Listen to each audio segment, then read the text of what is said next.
Our hearts beat to the city streets. We began to feel the fire.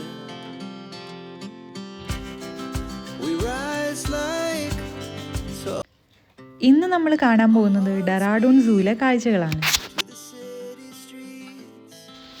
സൂവിൽ പോകാനും അവിടുത്തെ കാഴ്ചകളൊക്കെ കാണാനും എനിക്ക് പണ്ട് മുതലേ ഭയങ്കര ഇഷ്ടമാണ് കേട്ടോ. അതുകൊണ്ട് തന്നെ പുതിയ പുതിയ സ്ഥലങ്ങളിൽ പോകുമ്പോൾ ഞാൻ അവിടെ സൂ ഉണ്ടോ എന്ന് നോക്കാറുണ്ട്. അങ്ങനെ തപ്പിപ്പിടിച്ച് നമ്മൾ എത്തിയതാണ് ഈ ഡെറാഡൂണിലെ സൂവിലേക്ക്.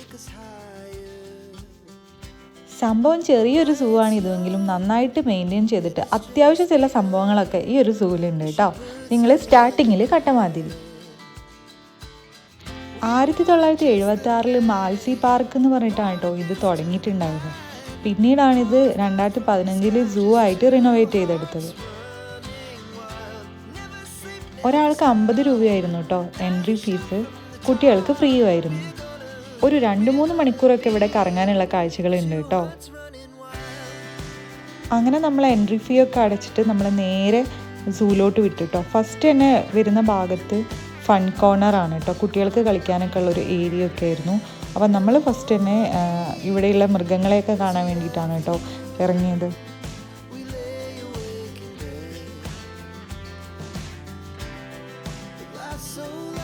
എന്തുതന്നെയാണെങ്കിലും നല്ല ക്ലീനായിട്ട് അവർ ഈ ഒരു ഭാഗങ്ങളൊക്കെ സൂക്ഷിച്ചിട്ടുണ്ട് കേട്ടോ. നല്ല വെൽ അറേഞ്ച്ഡ് ആയിരുന്നു സൂവും കാര്യങ്ങളൊക്കെ. നല്ല ക്ലീനും ആയിരുന്നു കേട്ടോ.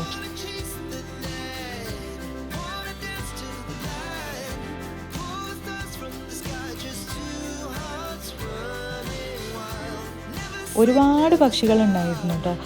തത്തകൾ തന്നെ അതിൻ്റെ ഫുൾ വെറൈറ്റി തന്നെ ഉണ്ടായിരുന്നു ഇവിടെ. നല്ല സ്പേഷ്യസ് ആയ സ്ഥലത്ത് തന്നെയാണ് കേട്ടോ. പക്ഷെ നമ്മുടെ ഡൽഹി സൂവിൻ്റെ അത്ര വലുതല്ലെങ്കിലും അത്യാവശ്യം പക്ഷികൾക്കൊക്കെ പറന്ന് നടക്കാനൊക്കെ ഉള്ള പ്ലേസും കാര്യങ്ങളൊക്കെ അവിടെ ഉണ്ടായിരുന്നു കേട്ടോ. നല്ല ഭംഗിയുണ്ടായിരുന്നു കാണാനായിട്ട്.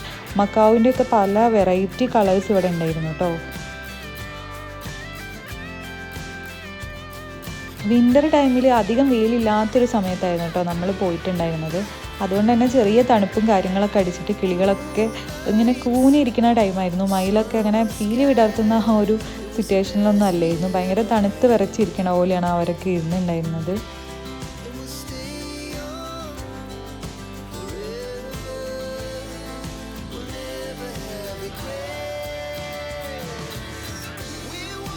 പിന്നെ ഇതുപോലെയുള്ള കോഴിയിനത്തിൽപ്പെട്ട വെറൈറ്റി ഐറ്റംസ് ഒക്കെ ഇവിടെ ഉണ്ടായിരുന്നു കേട്ടോ. ഇതിനൊക്കെ പേരുകളൊക്കെ അവിടെ അവർ എഴുതി വെച്ചിട്ടുണ്ടായിരുന്നു.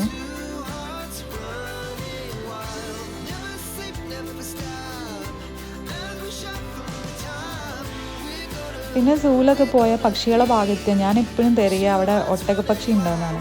എനിക്ക് ഭയങ്കര ഇഷ്ടമാണ് കേട്ടോ അതിനെ കാണാനായിട്ട്. ഇപ്പോൾ കൊച്ചുനാളിൽ മുതൽ ഞാൻ ഒരു സൂവിൽ പോയാൽ പക്ഷികളുടെ ഭാഗത്ത് ഇതുണ്ടോയെന്ന് നോക്കും. ഇതൊരുവിധം എല്ലാ സൂവിലും കാണാറുണ്ട് കേട്ടോ. പക്ഷെ എനിക്ക് എത്ര കണ്ടാലും പിന്നെയും കാണാൻ തോന്നും. പിന്നെ നമ്മുടെ ആമയുടെ ഭാഗം ഉണ്ടായിരുന്നു, മുതലകൾ ഉണ്ടായിരുന്നു. അതൊക്കെ കാണാൻ അടിപൊളിയാണ് കേട്ടോ. പിന്നെ കഴുകനുണ്ടായിരുന്നു. കഴുകനെ ഞാൻ കണ്ടപ്പോൾ എനിക്ക് ഭയങ്കര ഇഷ്ടപ്പെട്ടു കേട്ടോ. പിന്നെ സ്നേക്കിൻ്റെതായിട്ട് പ്രത്യേകം തന്നെ ഒരു ഭാഗം ഉണ്ടായിരുന്നു. അവിടെയാണെങ്കിൽ അടിപൊളിയായിട്ടുള്ള പെരുമ്പാമ്പ് പോലെയുള്ള പൈത്തൺ ഐറ്റംസ് ഒക്കെ ഇല്ലേ, അങ്ങനത്തെ കുറേ കാര്യങ്ങളുണ്ടായിരുന്നു. നമുക്ക് കാണുമ്പം ശരിക്കും നമ്മൾ അടുത്ത് നിൽക്കണ പോലെ തോന്നും. ഗ്ലാസ് ഇട്ടിട്ട് അതിൻ്റെ ഒരു ഗ്ലാസ് ആയിട്ട് അറേഞ്ച്മെൻ്റ് ആയതുകൊണ്ട് തന്നെ ഭയങ്കര പേടിയാവും കേട്ടോ കാണുമ്പോൾ. പിന്നെ ചിലതൊക്കെ വെള്ളത്തിലായിട്ട് ഇങ്ങനെ കിടക്കുന്നുണ്ടായിരുന്നു.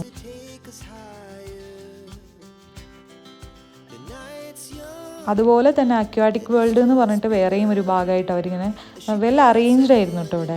നമുക്ക് പെട്ടെന്ന് ഒരു സ്ഥലം കണ്ടു കഴിഞ്ഞാൽ അവിടെ എന്തൊക്കെയാണ് ഉള്ളതെന്ന് അറിയാനായിട്ട് പെട്ടെന്ന് പറ്റിയിട്ടുണ്ടായിരുന്നു. അവിടെ ഒരുപാട് ടൈപ്പുള്ള ഫിഷസ് ഉണ്ടായിരുന്നു കേട്ടോ. നല്ല രസമാണ് കാണാനായിട്ട്. ഫിഷൊക്കെ കാണാൻ നല്ല രസമുണ്ടായിരുന്നു കേട്ടോ. പല വെറൈറ്റി കളറിൽ ഞാൻ ഇതുവരെ കാണാത്ത കുറേ ഐറ്റംസ് അവിടെ ഉണ്ടായിരുന്നു കേട്ടോ. എനിക്ക് തോന്നുന്നു ഡൽഹിയിൽ അവിടെ സൂവിലൊന്നും ഞാൻ ഇങ്ങനത്തെ ഫിഷിന് മാത്രമായിട്ട് ഒരു സെപ്പറേറ്റ് ഭാഗമൊന്നും ഞാൻ കണ്ടിട്ടില്ല കേട്ടോ. പക്ഷെ ഇവിടെ അതുണ്ടായിരുന്നു.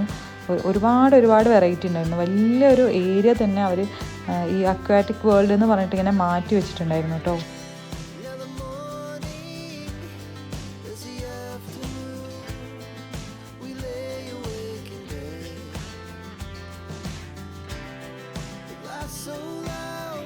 നല്ല രീതിയിലാട്ടോ ഇവർ സെറ്റ് ചെയ്തെടുത്തത്. നമ്മൾ പെട്ടെന്ന് നോക്കുമ്പം കടലിൻ്റെ ഉള്ളിലുള്ള കാഴ്ചകൾ പോലെയാണ് തോന്നുക. അങ്ങനെയാണ് നമുക്കിങ്ങനെ അനുഭവപ്പെടുക. അതിൻ്റെ ഉള്ളിൽ കണ്ടു കഴിഞ്ഞാൽ അത്രയും രസമായിട്ടായിരുന്നു അവരെല്ലാം ഇങ്ങനെ അറേഞ്ച് ചെയ്ത് വെച്ചിട്ടുണ്ടായിരുന്നത്. പല കളേഴ്സുള്ള അല്ലെങ്കിൽ പല വെറൈറ്റി ആയിട്ടുള്ള ഫിഷ് ഉണ്ടായിരുന്നു.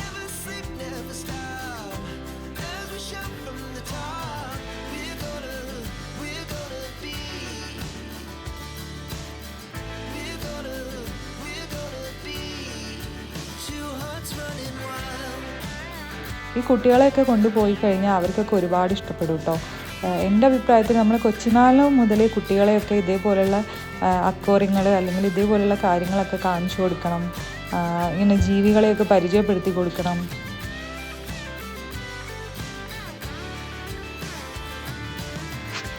ഋഷിക്കുട്ടന് ഇതുപോലെയുള്ള ഫിഷ് കാര്യങ്ങളൊക്കെ കാണാൻ ഭയങ്കര ഇഷ്ടമാണ് കേട്ടോ.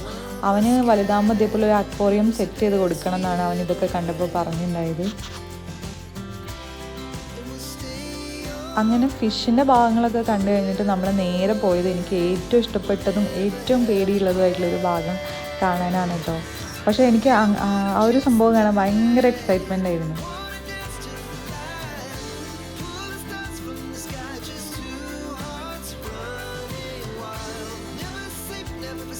പിന്നെ ഇവിടെ കുറച്ച് മുതലകളൊക്കെ കണ്ടിട്ടുണ്ടായിരുന്നു കേട്ടോ. പിന്നെ ഞാൻ നേരത്തെ പറഞ്ഞതുപോലെ തന്നെ എനിക്ക് ഏറ്റവും ഇഷ്ടപ്പെട്ടതും എന്നാൽ ഏറ്റവും പേടിയുള്ളതുമായിട്ടുള്ള ഈ ടൈഗർ, പിന്നെ അതേപോലെയുള്ള കടുവകൾ, അതിനെയൊക്കെ കാണാനാട്ടോ പോകുന്നത്. എനിക്കതൊക്കെ കാണാൻ ഭയങ്കര എക്സൈറ്റ്മെൻറ്റുമാണ്, എന്നാൽ പേടിയുമാണ് കേട്ടോ. ഇവിടെ അങ്ങനെ നന്നായിട്ട് സെക്യൂറായിട്ടൊക്കെയാണ് അവർ വെച്ചത് കേട്ടോ.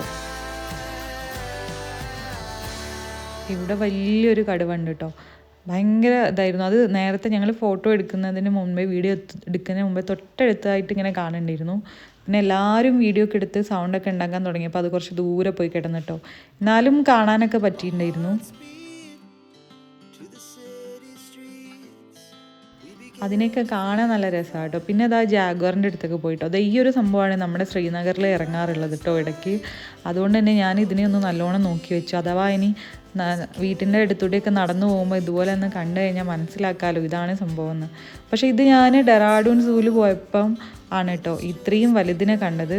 പക്ഷേ ബാക്കിയുള്ള സൂവിൽ പോയപ്പോഴും കണ്ടിട്ടുണ്ടെങ്കിലും ഇതെനിക്ക് നല്ല വെറൈറ്റി ആയി തോന്നി കേട്ടോ. കുറച്ചുകൂടി ഒന്ന് അടുത്ത് കാണുന്ന പോലെ തോന്നി.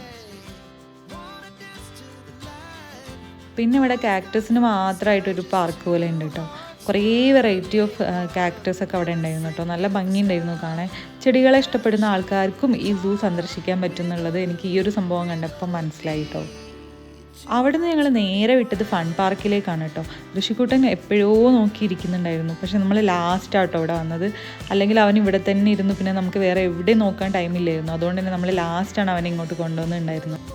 ഇതിനുള്ളിലായിട്ട് കുട്ടികൾക്ക് ഇഷ്ടപ്പെട്ടിട്ടുള്ള കുറേ സാധനങ്ങൾ കാര്യങ്ങളൊക്കെ ഉണ്ടായിരുന്നു കേട്ടോ. ഛോട്ടാ ഭീമിൻ്റെ ഒക്കെ ചെറിയ ചെറിയ പ്രതിമകൾ പോലെ, ഊഞ്ഞാലുകൾ, കളിക്കണ സാധനങ്ങൾ. അതുകൊണ്ട് തന്നെ കുട്ടികളെ പെട്ടെന്ന് ആകർഷിക്കാനും പറ്റും കേട്ടോ. അപ്പോൾ ഇതൊക്കെ കണ്ട് നമ്മൾ നേരെ തിരിച്ചു പോയി കേട്ടോ.